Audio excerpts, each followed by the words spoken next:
Ya, balik lagi sama aku Zahwa. Hari ini aku bakal lanjutin cerita aku. Aku bakal bahas tentang mata kuliah yang dipelajari di Sastra Arab UI. Mungkin kita langsung masuk aja kali ya ke mata kuliah semester 1. Itu ada KBA. KBA ini adalah panjangan dari kemahiran berbahasa Arab. Nah, ini kebagi lagi menjadi 4. Ada menulis, membaca, mendengar, juga berbicara. Setelah KBA ada dinamika kebudayaan Arab, itu mempelajari kebudayaan Arab. Habis itu ada fonetik dan fonologi.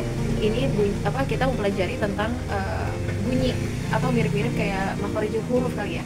Kayak mempelajari kayak huruf hamzah itu titik artikulasinya di mana, huruf jim itu titik artikulasinya di mana gitu. Terus ada mata kuliah morfologi. Morfologi itu kalau di pondok atau bahasa Arabnya itu familiar dengan sorof. Habis itu ada MPK agama, itu kayak kalau waktu SD mah kayak PAI, cuma ini versi buat mahasiswanya gitu. Sama ada MPK bahasa Inggris. Nah, MPK bahasa Inggris ini kita nggak ada kelas, tapi kita langsung tes gitu. Jadi kayak semacam tes IELTS gitu, cuma di UI ini namanya apa ya namanya, aku udah lupa, nanti aku cantumin sini ya namanya. Intinya kita cukup mengerjakan tes aja di komputer gitu, atau di link LBI UI. Kalau misalnya kita lolos, kita nggak perlu ngambil mata kuliah bahasa Inggris lagi di semester 2, di semester 3. Tapi kalau misalnya nggak masuk atau rendah nilai ujian bahasa Inggrisnya, kita harus ngambil mata kuliah itu lagi di semester berikutnya. Aku sih ngambil di semester 3 ya, waktu itu aku gak lulus bahasa Inggrisnya gitu. Sedikit lagi nyampe ke minimum nilai bahasa Inggris gitu. Yang terakhir ada mata kuliah sejarah masyarakat Arab pra-Islam. Ya seperti namanya kan pasti udah paham lah ya belajar apa gitu. Nah, selanjutnya semester 2 ada KBA lagi. KBA ini kalau nggak salah sampai semester 5 kalau nggak salah deh. Masih sama, KBA ini terbagi menjadi 4 kayak yang tadi, dengar, menulis, berbicara, juga membaca. Habis itu ada MPK terintegrasi. Ini semacam mata kuliah umum gitu, mata kuliah dari fakultas bukan dari jurusan. Di MPK ini kita belajar tentang filsafat, adab, karakter, semacam itulah. Dia ada 6 SKS, lumayan gede juga sih.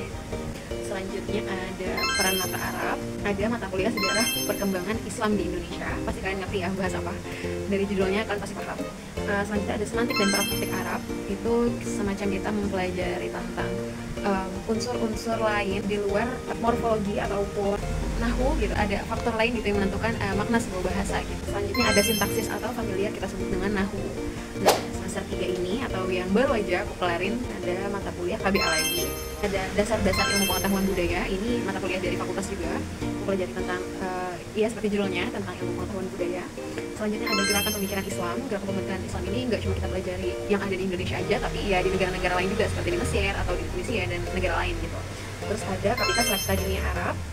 Ini mempelajari tentang dinamika dunia Arab. Kita belajar dinamika peradaban dunia Arab ataupun politik juga, budaya, ya peradaban lah ya. Peradaban itu sudah mencakup semuanya gitu. Terus kita belajar sosial linguistik Arab, itu di dalamnya seru-seru banget sih. Kayak kita belajar tentang qiraatus sab'ah, habis itu kita belajar tentang ada bagaimana anak-anak itu memperoleh sebuah bahasa. Itu juga seru banget sih. Terus mempelajari tentang kata-kata serapan Arab ke Indonesia, juga Indonesia ke Arab gitu. Menarik banget itu mata kuliahnya.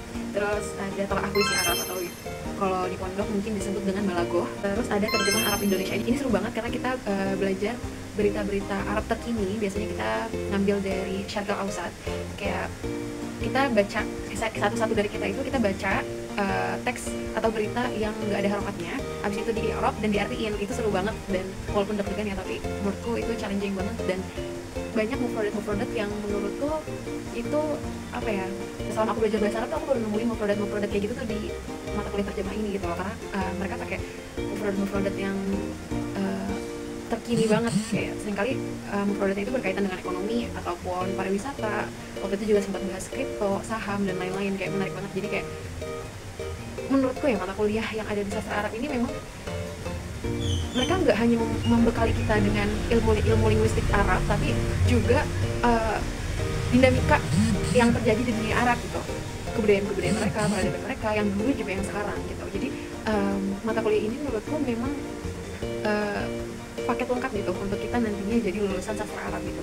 Oh ya, FYI juga, sekarang namanya bukan sastra Arab lagi sih sebenarnya, namanya program studi Arab gitu. Karena kalau sastra Arab mungkin kan lebih ke lebih ke apa ya, mungkin orang nangkepnya lebih ke linguistik gitu kan. Kalau program studi Arab kan jadi ada nggak cuma linguistik gitu, jadi kita ya itu dibekali dengan hal-hal yang di luar linguistik Arab juga gitu.